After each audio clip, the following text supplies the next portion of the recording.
मुकाबला आज 14 अगस्त जो है उसको हुआ है और मोहम्मद उमैर की टीम जो है उन्होंने बड़ी मेहनत की है और बड़ी जरूरत और ताकत का मुजाहरा किया है। माशाल्लाह ये मुकाबला बड़ा दिलचस्प था और देखने के अंदर सारे साथी बड़े महसूस हुए हैं। तो हमारे जो मेहमान खसूसी हैं जनाब हाफिज डॉक्टर मोहम्मद इसाक साहब माशाल्लाह वो तशरीफ फरमाएं तो वो पहला इनाम देने के लिए हाफिज मोहम्मद उमैर को और उसकी टीम को भरपूर तालीम हुई। हाफिज मोहम्मद उमैर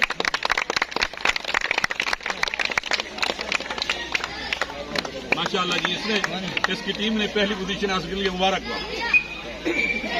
दूसरा इनाम दूसरी टीम जो टीम आ रही है दौर उन्होंने भी बड़ा लगाया है लेकिन हाफिज मोहम्मद रमजान अलामा मोहम्मद रमजान की टीम है वो आ रहे हैं दूसरा तो